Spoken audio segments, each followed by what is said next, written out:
காதோடு தான் நான் பேசுவேன். நான் வந்து எனக்கு கல்யாணம் ஆகி மூணு வருஷம் ஆகுது. சரி. கல்யாணம் ஆகி 3 வருஷம் ஆகுது. எங்க அத்தை வந்து எனக்கும் எங்க வீட்டுக்காருக்கும் சண்டையே வரதில்ல. எங்க வீட்டுக்காரர் வந்து வெளியூர் வேலை. 4 நாள் வேலைல இருப்பாங்க, 2 நாள் தான் வீட்டுல இருப்பாரு. சரி. அந்த 2 நாள் கூட எங்க வீட்டுல சண்டையாவே தான் இருக்கும். எப்படின்னா கல்யாணம் ஆன புதுசுல இருந்து தண்ணின்னு சண்டை போட்டாங்க. தண்ணி 4 நாள் வரணும், 2 நாள் தான் வருது அப்படின்னு சண்டை போட்டாங்க. அது கொஞ்சம் கொஞ்சமா எங்க அம்மா அப்பா எல்லாம் பேசி 6 மாசத்துல சரி பண்ணாங்க. அதுக்கப்புறமும் குழந்தை இல்லைன்னு சண்டை போட்டாங்க. யார் சண்டை போடுவாங்க? எங்க மாமியார் சண்டை போடுவாங்க. ஓ, சோ இப்போ பிரச்சனை வந்து உங்க மாமியார்னால வருது உங்க 2 பேருக்கும். இப்ப கூட எங்க வீட்டுக்காரர் நல்லாதான் இருக்காரு. எங்க கூட பேசினா போன்ல பேசினா நல்லா பேசுறாரு. எங்க மாமியார போய் பார்த்தா அப்பயே மைண்ட் டைவர்ட் ஆயிடாது. பேசுற விதம் எல்லாம் வேற வேற மாதிரி இருக்கு. எத்தனை வருஷம் ஆச்சு திருமணம் ஆகி? 3 வருஷம் ஆயிருக்கு. சரி, ஓகே. எத்தனை பேர் கூட பிறந்தவங்க? உங்க ஹஸ்பண்டுக்கு கூட பிறந்தவங்க எத்தனை பேரு? யாருமே இல்ல, அவரு ஒருத்தர் தான். அதான் ஒரே பிள்ளையா அந்த கை தான். அதான் அவரு ஒருத்தர் தான். அவங்களுக்கும் பேக் பெயின் எல்லாமே இருக்கு. நான் எல்லாம் அட்ஜஸ்ட் பண்ணி தான் இருக்கேன்.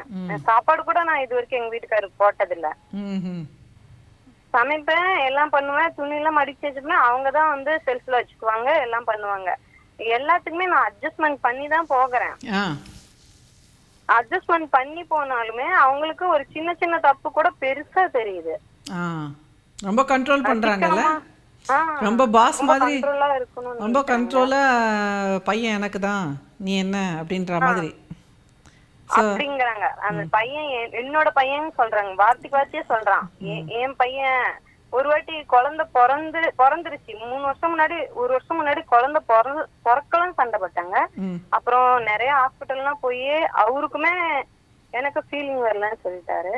சரி, நீ ஹாஸ்பிட்டல் போய் கன்சல்ட் பண்ணி, டாக்டர் மூலியமா கன்சல்ட் பண்ணி, இவர் இப்படி சொல்றாரு, நான் கல்யாணம் ஆயிடுச்சு, நான் எப்படி நான் கல்யாணம் பண்ணி இவரை விட்டுட்டு நான் எப்படி வாழ முடியும் அப்படின்னு சொல்லி கன்சல்ட் பண்ணேன். அப்புறம் அவரு கன்வென்ட் ஆனாரு. சரி, இதுதான் நம்ம வாழ்க்கைன்னு கன்வென்ட் ஆனாரு. அப்புறம் கன்சல்ட் பண்ணி நிறைய டாக்டர் எல்லாம் பார்த்து குழந்தையும் பிறந்துருச்சு. ஹலோ மேம், கேட்டுட்டு இருக்கேன். குழந்தையும் பிறந்துருச்சு.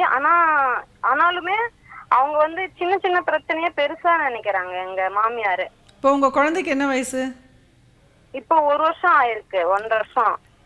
சரி, ஓகே. இப்போ வந்து நீங்க என்ன பண்ணணும்னா உங்க குழந்தைய ஃபோக்கஸ் பண்ணுங்க, சரியா? இப்போ உங்க மாமனார் மாமியார்கிட்ட பாராட்டுதல் வராது. இப்போ அவங்க வந்து பாதுகாப்பின்மையோடு இருக்காங்க. இப்போ வந்து இது ஒரு சிக்கல் தான், இந்த சிக்கலோடு தான் நீங்கள் வாழணும். ஓகே. ஸோ இப்போ நீங்கள் வந்து உங்கள் குழந்தைய வளர்த்துருங்க, இன்னொரு குழந்தைய பெற்றுக்குங்க, உங்கள் குடும்பத்தை கவனிங்க. பாராட்டுதல் கிடைக்காது, மன அழுத்தம் ஏற்படும் இவங்களால். இப்போ நீங்கள் என்ன பண்ணணும்னா கொஞ்சம் நீங்கள் அசர்ட்டிவாக இருக்கணும். அதாவது கொஞ்சம் தைரியமாக, நான் இப்படி தான் அப்படின்ற மாதிரி அவங்கக்கிட்ட ஆர்கியூ பண்ண வேணாம், சண்டை போட வேணாம். ஆனால் நீங்கள் அவங்க வந்து ஒரு சின்ன குழந்தை மாதிரி பாதுகாப்பு இல்லாமல் பண்ணுறாங்க. எங்கள் பையன் விட்டு ஓட்டானாக்கா நம்மளுக்கு அனாதரவாக போயிடுவோமோ அப்படிங்கிறதுக்காக அவங்க வந்து எப்போவுமே கண்ட்ரோலில் வச்சுருக்கணும்னு பண்ணுறாங்க. ஓகே.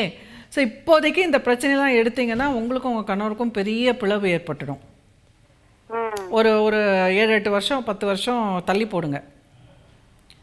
அப்படியா மேம்? ஆமா, ஒரு 7-8-10 வருஷம் வந்து நான் சேர்ந்து வாழலாம்னு இருக்கேன். இப்ப எங்க அம்மா வீட்ல இருக்கேன் மேம். 5 months ஆகிருக்கு அம்மா வீட்டுக்கு வந்து. குழந்தை பிறப்புக்காக வந்தீங்களா இல்ல கோச்சிட்டு வந்துட்டீங்களா? இப்ப கோச்சிட்டு வந்தேன்.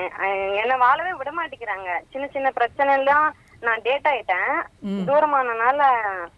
தூரமானா தட்டி எழுந்துட்டு தான் சாப்பிடணும் சொல்றாங்க. அவங்க சாப்பாடு போட்டாதான் நான் சாப்பிடணும், நான் எதுவும் தொடக்கூடாது, செய்யக்கூடாது. அதான் அந்த ஒரு கண்ட்ரோல் ரொம்ப இருக்கு.